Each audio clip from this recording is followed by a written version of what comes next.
I think research says that like we're distracted from what we're doing once every 8 minutes or something like that. And it takes us 20 minutes to get our focus back. So when I think about that, I'm like, oh my God. So every 8 minutes you're distracted. It takes 20 minutes to get back on schedule. That's a half an hour gone out of an 8-hour day.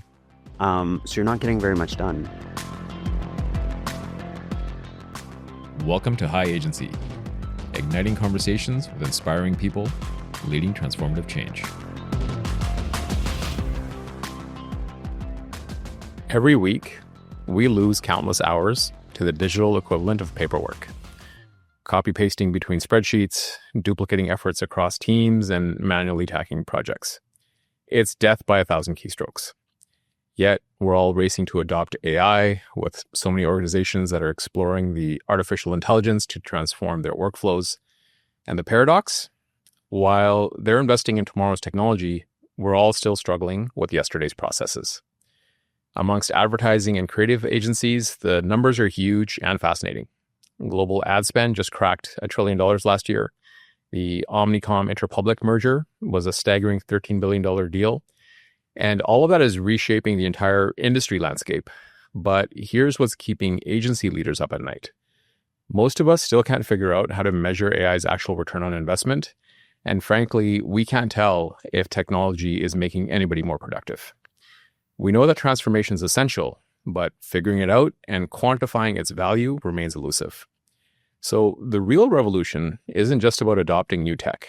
It's about fundamentally rethinking how agencies operate. From consolidating bloated tech stacks to reimagining client workflows, the most successful groups are those that are mastering the art of systematic change. So today, we're joined by Harv Nagra. He's the head of brand communications at Scoro, the work management platform. Harv has spent years in the trenches of agency operations, witnessing firsthand how the right systems can transform business efficiency. He's previously group operations director at a pan-European marketing consultancy. He brings structure and clarity to scaling businesses. And he's a Vancouver native who's now based in London. Harv hosts the Handbook, the Operations podcast, interviewing industry leaders about business maturity and sustainable growth. And his mission is transforming operations from support function to strategic advantage, helping creative and professional services businesses achieve operational excellence through innovative frameworks and authentic brand narratives. Welcome, Harv. Thank you so much. Nice to be here. I'm so glad you're here. And actually, as we start, I'm going to tell a little story. And I promise the podcast is about you. But I think it's just curious and kind of funny how we arrived here, because I had discovered you on LinkedIn some time ago. Mm-hmm. My agency, Skyrocket, had even looked at Scoro a number of years ago as a way of improving our processes. And at the time, realization for us was that it wasn't just a process issue. It was actually like a culture and people issue that we had to solve first. Yeah. But that's how I learned about Scoro. Eventually, that's how I learned about you. We learned about the Handbook, started following your podcast. And I would send links to some of your posts and your podcast to my managing director and be like, you got to watch this guy. Listen to this. Mm-hmm. This is good.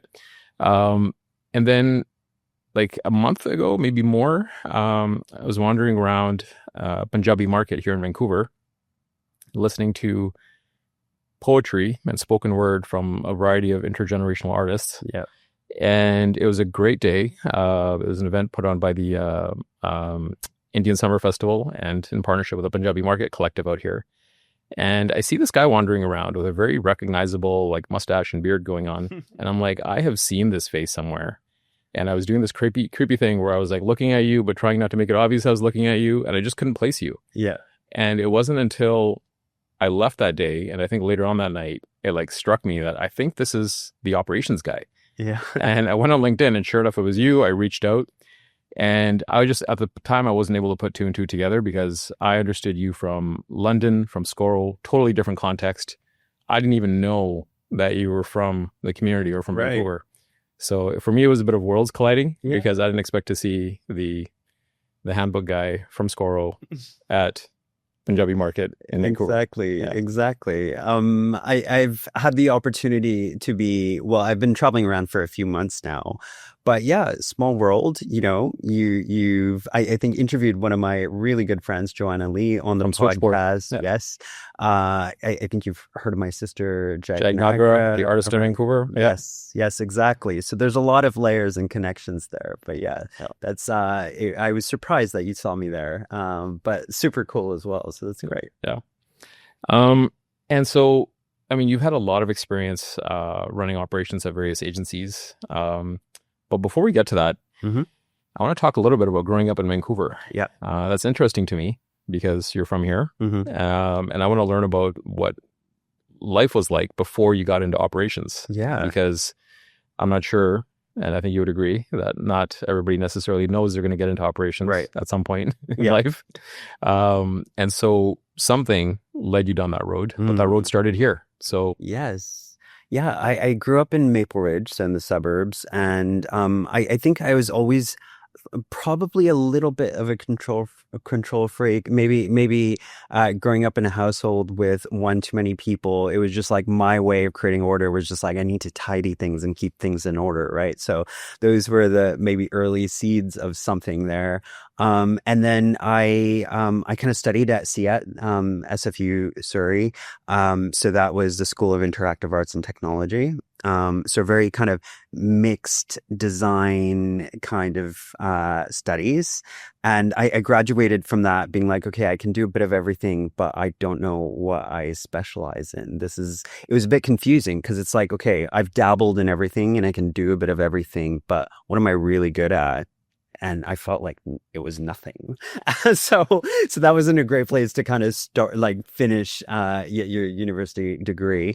So I went to BCIT and did a bit of marketing training here, got a couple of certifications under my belt. And that's how I started my career in kind of the design and marketing space. Mm-hmm. One of my earliest jobs was actually just around the corner from here in Gastown on Water Street. It was a boutique youth market research agency called The Sound Research. So I was employee number 4, and I got right off the bat, like right at the beginning of my career, the opportunity to work for clients like MTV, Jim Beam, Puma, Nike, and stuff like that. So really, really cool. It was kind of a project manager / design role. But yeah, so project management was always there. And I always think that project management is kind of like not that it can't be a destination in itself, but often for ops people, sometimes I see that that's where they started. I'm rambling too much, maybe? Not at all. No?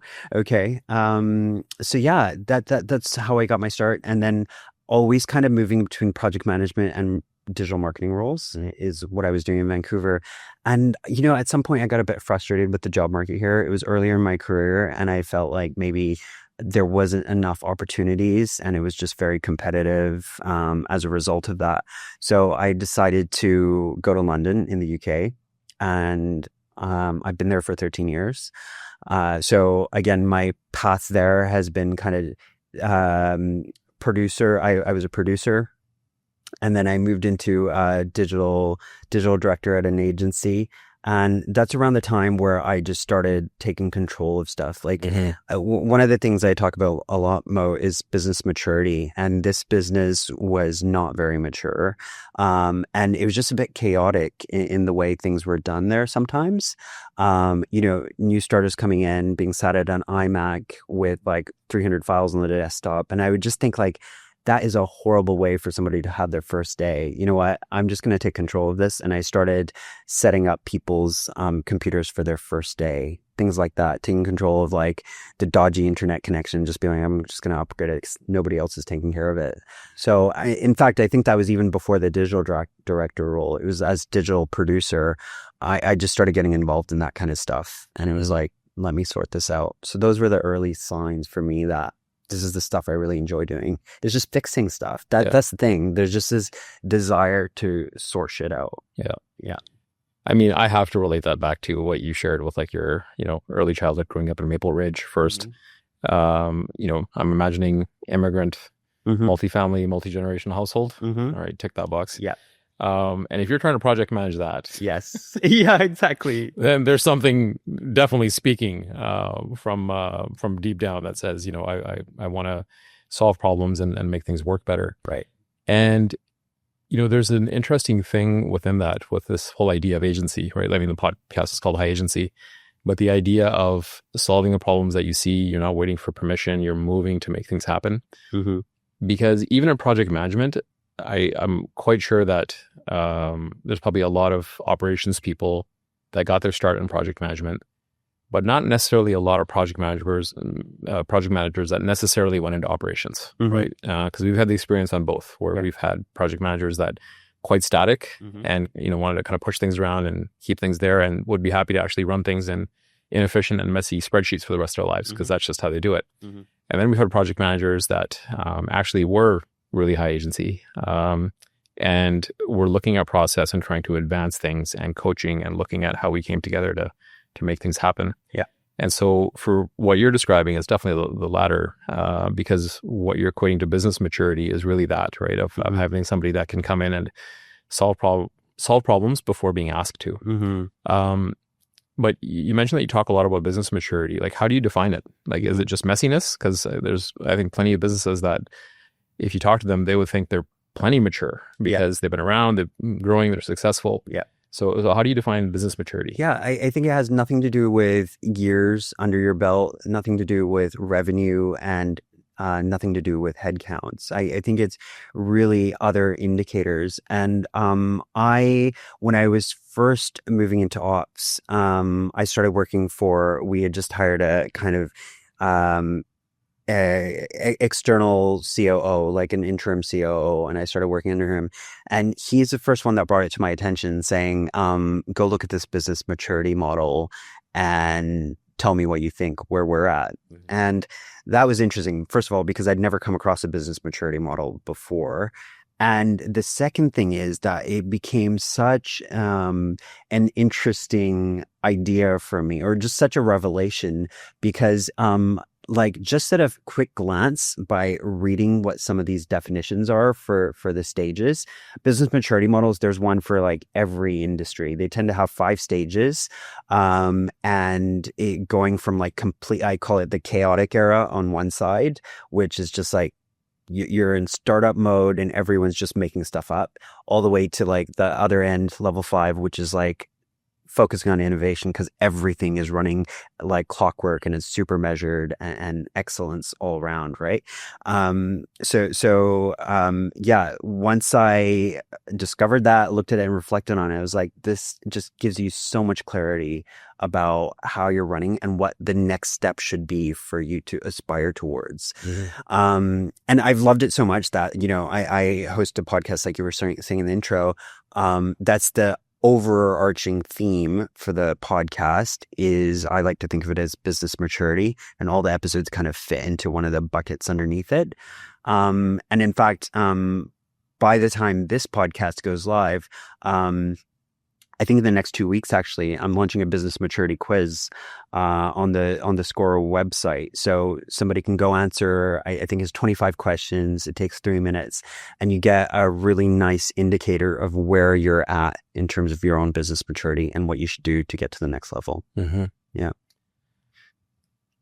I'm going to play the devil's advocate on purpose. I promise I like operations. I promise I'm on your side. But I'm just hearing the voices I've heard over the course of so many years. But we work in creative spaces, right? If we have too much process, that's going to, constrict our thinking, and we need to be able to improvise. And a lot of innovation is not knowing what to do and figuring it out as you go. So it's one thing to, I think, take the quiz, get the metric of maturity and where you sit, and maybe even introduce, process and tools. How do you convince people? Like, how do you actually shape a team and say, okay, we gotta move in this direction? Yeah, I think some of these decisions are not, they're not negative. That level 1 I'm talking about is there's nothing documented. You have no best practice. Everyone's using their own assortment of tools, downloading whatever they want from the internet and stuff like that. And somebody might be managing their projects in a notebook. Other people might be using Apple Notes. Other people might be using like whatever, Asana and stuff like that. And to a degree that works, but if you're, and I think it works for a certain head count, this kind of messiness and stuff like that. But the bigger you get, your projects get more complicated, your client budgets get bigger, And the increased headcounts also mean that there's more complexity in your organization. And I don't think it's so hard to convince people, because they will start recognizing the pains, and recognizing that this is a chaotic place to work where you never have the answers you need, you never have the resources you need, and frustration. And I know that because I've been in that situation myself, where it's like, this is just like Mickey Mouse, where we're not running a grown-up business. Everyone's just constantly firefighting. So I don't think it's that difficult to convince people, because they will already know that this is not a place they might want to be building their careers. I think if it's staying in that chaotic stage way too long. Mm-hmm. Yeah. Yeah. I mean, I think some people do get used to the pain of it. And also, I think especially in creative spaces, sometimes you attract personalities where their strong suits are actually having a high degree of comfort in ambiguity and being incredible in a crisis. Yeah. Right. And so between those two, like freaking superpowers, right, they're able to kind of figure it out, and actually not just figure it out, but make things look good in a lot of situations. Yeah. Right. But there isn't a lot of incentive then to remove ambiguity or to perhaps reduce the amount of crises that are happening and recurring all the time. Yeah. I think for those people that might be enjoying it, that's one thing. But to think that everyone else is enjoying that, or the people that are actually executing the work are enjoying that, or if they're existing in anxiety all the time, that's not fair, and that's not going to result in people sticking around. And I think for the CEOs, the MDs, the founders, the finance directors and the ops director, for those individuals, I think what they need to do is help their businesses or their employees understand what profitability means. I think it's one thing for a creative or somebody to say that this is my process and I exist in this kind of messy space and I thrive in it. But what they might not be looking at is the lens that we're here to make money for the business. And that's how you get a pay rise for yourself and job security and a cool office and nice perks. And so I think those people that I mentioned, those senior leaders, have to do a better job of educating their teams that we need to run a tight ship and ensure what we're doing is profitable so that we can hire more people, have a great office in the middle of the city, or, be having the annual summits and parties and stuff like that. So I think that's super important. Yeah. So you're really speaking to like leadership creating alignment so people understand what they're there to do, right? Which sounds like it would be obvious, but often isn't.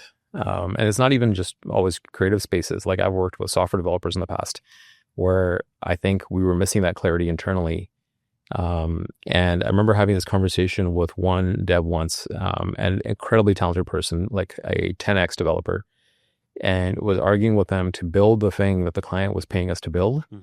And they were like, but that's not it. We got to build this solution. And I was like, but that's not the solution we want. He's like, well, maybe in the future, we need to really define what our solution is and what the client solution is. And I was so confused because I was like, there is only the client solution. Like if you're building something outside of that, like that's a hobby. Like we're not being paid to do, like, how could you possibly? And at the time, it took me some time to actually realize that, like, we actually got to get clarity around outcomes and the fact that our jobs are actually tied to clients, believe it or not. Yeah. I think of that. That reminds me of an example. Like, I've got friends that are creatives and stuff like that. And, even in my past agency, there was one when it came to pitches is like, I remember some of the creatives like going completely unbound and just being like, this is my opportunity to like have the wildest canvas and things like that. And it's like, first of all, we're not getting paid for this. So you spending hundreds of hours on this thing, on this free pitch is not on. Secondly, the client probably doesn't have budget for that magical thing you're showing them. So why are we even putting that in front of them? Because then they're going to try to squeeze that into like a 20K budget, which is just not going to be possible, right? So I think people need to remember what we're here to do. And time is absolutely critical to be tracking. Yeah. Time's money. Yeah. on the change management piece, I just saw something recently that was quite interesting to me. That was kind of putting into reality how change happens and how we respond to change. Mm-hmm. And I have been for too long in the mindset, I think as a default, that change was a result of analysis, right? That we're going to provide an analysis, collectively we'll think about it, and then change will happen.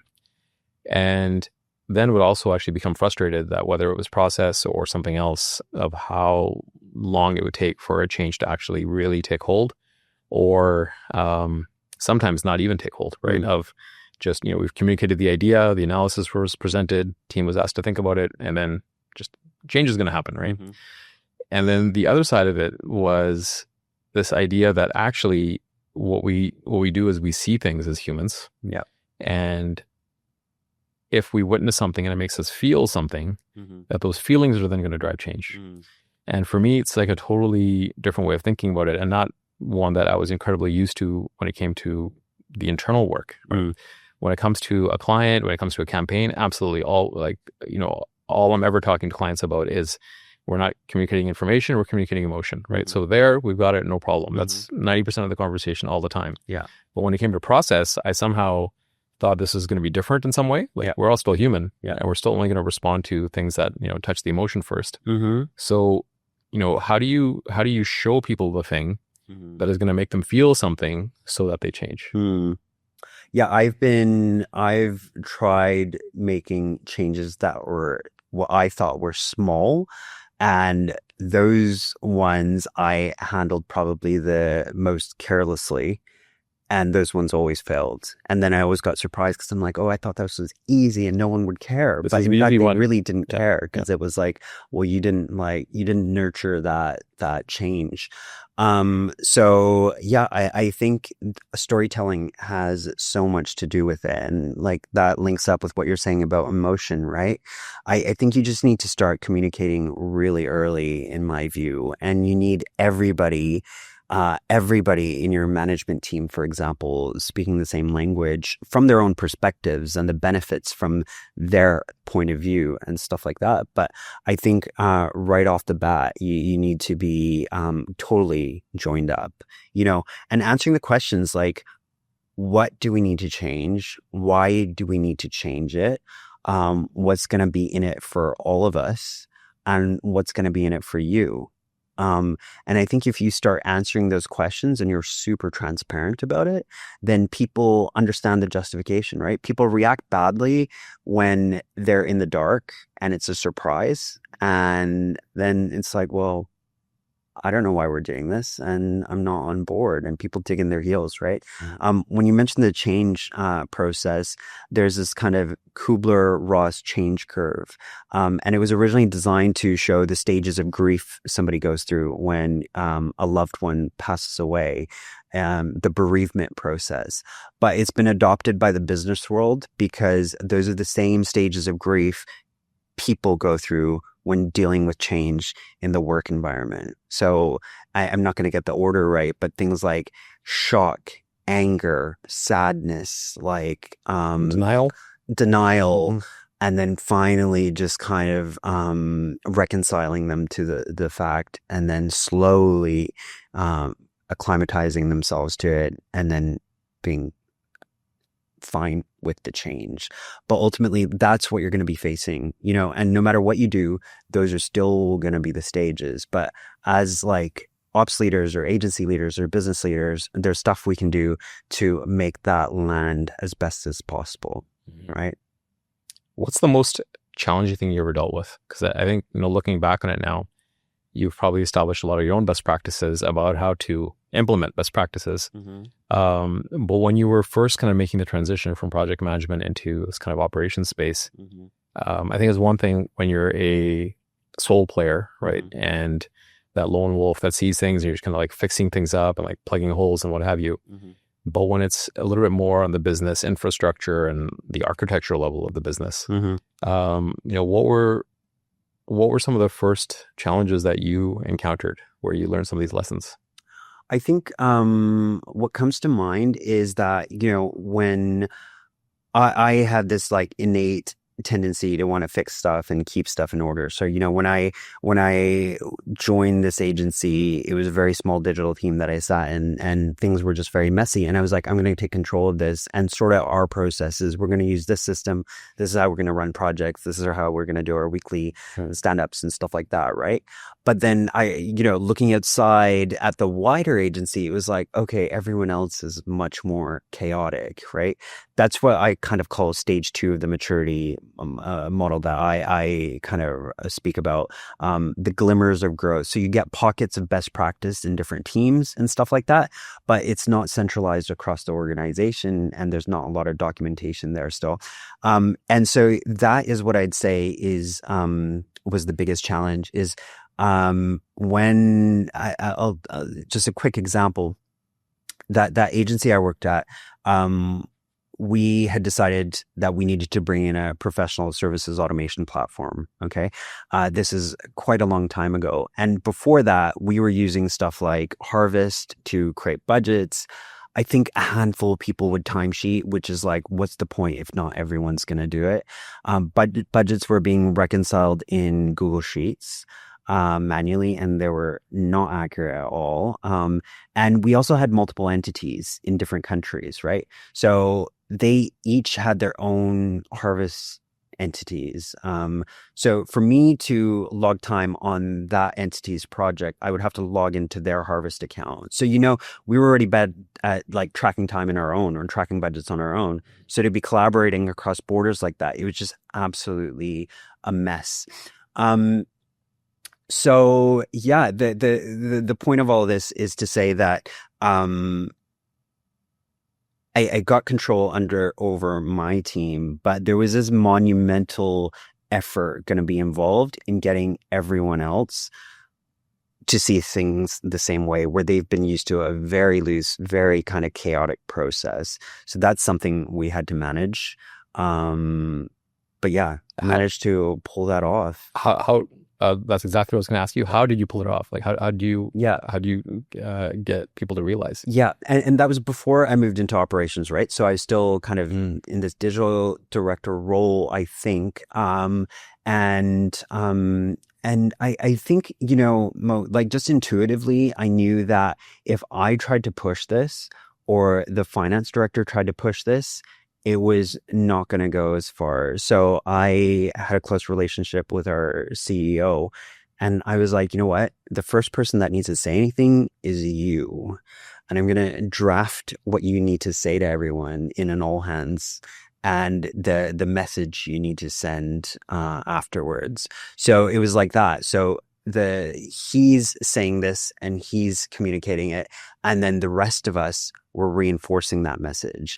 And also, like I was saying a few minutes ago, like he was emphasizing why we wanted to grow, we wanted to succeed in our next stage, our next decade, and we wanted to be profitable, and we wanted the sexy offices and the big parties and pay raises, as we say here.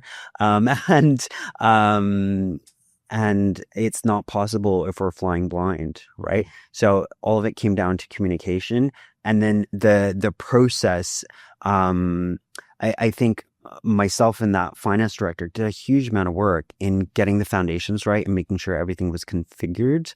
And then training was handled very kind of in a very thorough way as well, like because it was such a big change for us, we took out 2 days for anyone in project or account management to really go through all the processes on their screens, follow along, and had somebody there kind of leading that training so that they knew how, and then they had the resources to learn or reference afterwards.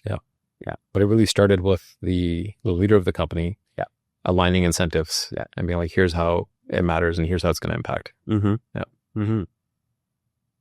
I don't mind confessing this now because I feel like I've kind of come through, but the innate realization that you had, which was that if I try to push this, it's not going to fly. I always had the opposite one. Like there was companies I worked at where I was like junior as junior could be. Yeah. And I was so sure that if I scream loud enough, I can just rewrite this whole thing and it's going to be better and faster and what have you. And you realize pretty quickly I realized very slowly, but I imagine most people would realize very quickly that, change doesn't happen with one person on the margins screaming at everybody else. Yeah. Yeah. And, again, going back to that thing about like starting at this agency as producer and just volunteering to fix things, right? I think, we all complain about our jobs and like our workplaces and stuff like that, right? It was early in my time in the UK and I was on a visa. So I also knew that I was stuck in this job because like moving jobs is going to be really difficult because you have to jump through so many hoops. And there's in a very big market, there's a much smaller market that has the infrastructure to hire people on visas, right? So it was like, okay, moving jobs is going to be really hard. So, I could be one of the people complaining and moaning about it, just like you're saying, but that's not going to sort anything out. So if I really want this, if I'm going to be stuck here for a number of years, I might as well fix that nagging thing that no one else is going to take care of. So at least I don't have something to complain about.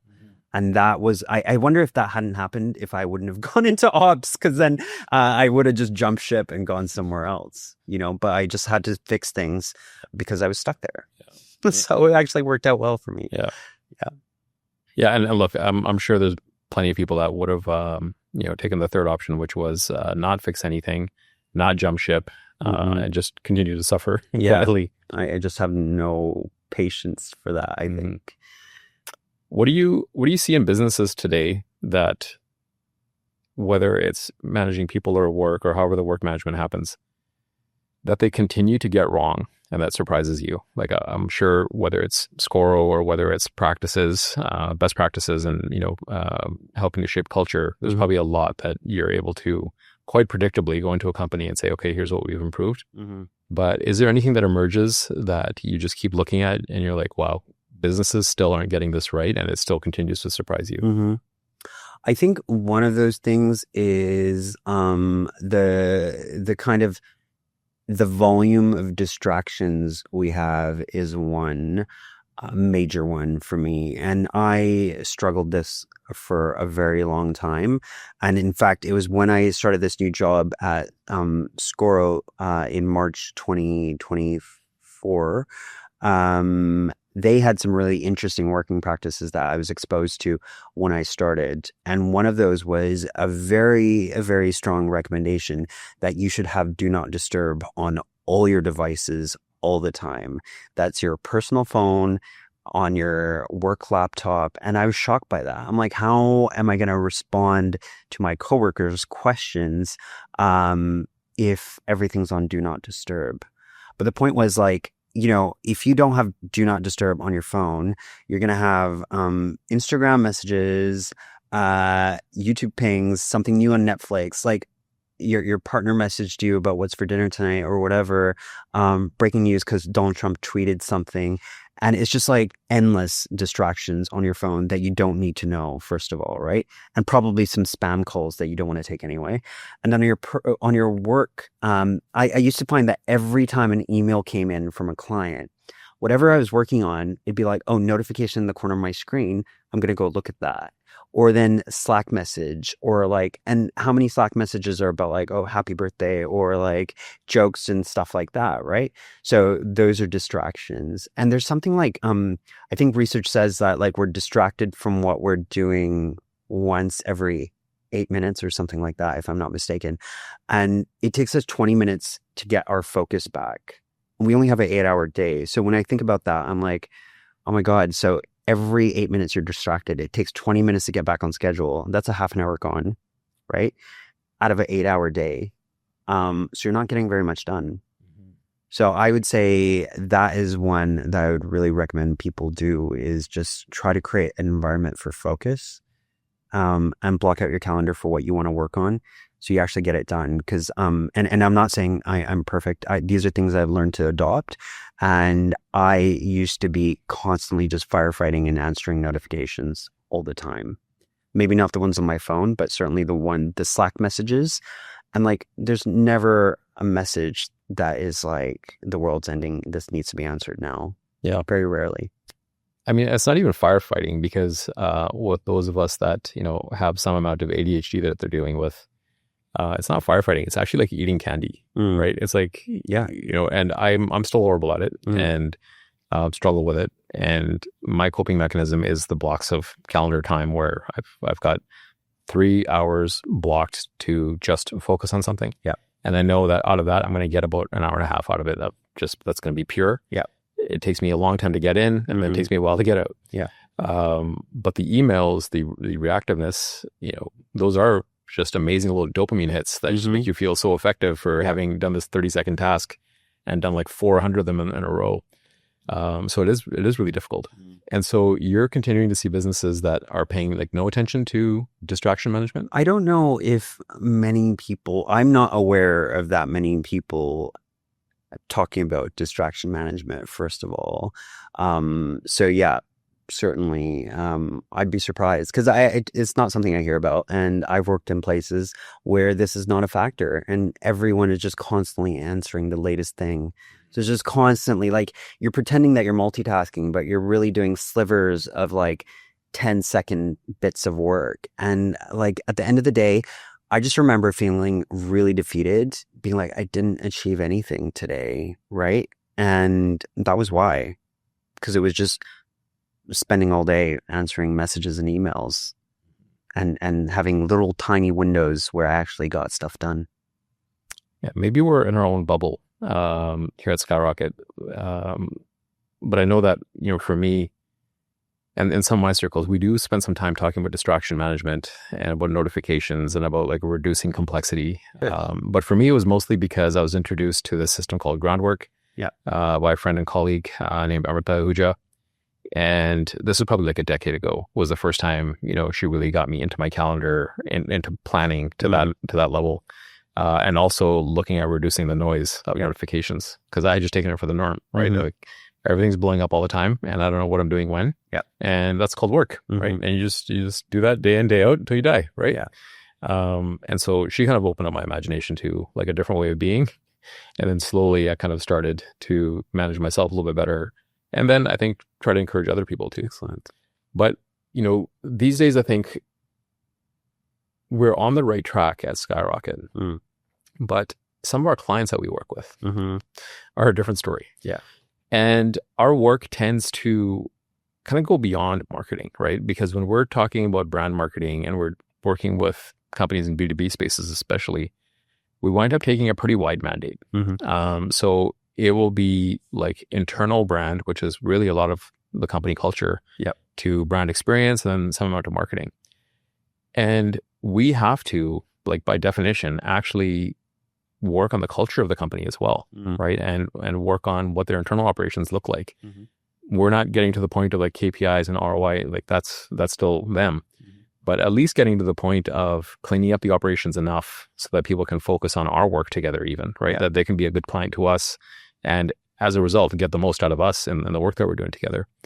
And I'm just thinking of like one scenario in particular where, we've got a client that's, been in business for a couple of decades.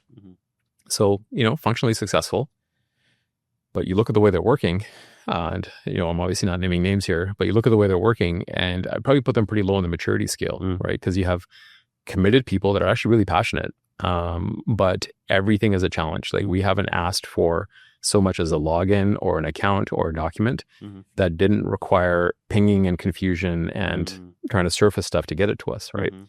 And so we've been trying to work with them. And again, we're an agency, right? We've been trying to work with them to be like, hey, if we clean this up internally, like, my God, you'll be getting more out of us, let alone improving your own lives. But we're met with a lot of sort of personality challenges, right? Where people think we're being hard on people, but we're trying to be hard on process and say it's just a process thing, right? This isn't personal. We're not trying to offend anybody. What advice would you have for us? Because again, we're not a part of the organization completely, right? We're not staff, but we have their best interests at heart, and we're trying to coach and shape them. What advice would you have for us to go into that situation? It sounds like you're doing some of the right things, but I'd say onboarding is such an important piece where you get the opportunity to go into maybe the client's office and or whatever we do these days, Zoom or whatever, and laying out the foundations for how you're going to be collaborating together. This is what this is what you're paying us for. These are the outcomes you're expecting, but this is how we're going to collaborate. This is when we're going to have check-ins. This is how we're going to share updates with you. These are the tools we're going to be using, and this is how we're going to communicate and expect changes and revisions and stuff like that. So I think if you do that kind of onboarding, you make sure that everyone's informed and aware. And then you're right that you're still going to face some resistance in people that are not used to working that way, or that can get away with whatever with your competition and stuff like that. But I think just gently nudging them back towards that process. And at some point, I think you also learn who's not a right fit for you, because they never want to adapt and they never see the benefits because they're so resistant to it. And maybe that's a sign that you're not a good fit. Mm-hmm. Yeah. I mean, I think that's in some ways an easier determination to make when you're kind of working on an internal team. Yeah. It's hard to kind of come in as an agency and be like, hey, that guy. Yeah. Maybe, should be on the way out. Yeah. Well, I mean, like, less about like that guy needs to be fired, but that whole client account maybe is not a fit, is what I'm trying to say. Yeah. Right. At some point, you might make that decision that the way they want to work, what they expect is not going to be result in us having a happy team, nor making any money on this project. And if you're not making any money on it, then why are you collaborating? Yeah. What are you seeing as being like the next sort of level of development for operations as a field in business and in agencies? That's a really good question. I was just on LinkedIn yesterday commenting on a friend's post. Her name's Freya Muhlenbein, and she's kind of an ops and agency consultant as well. And I think she had just been on a podcast herself talking about how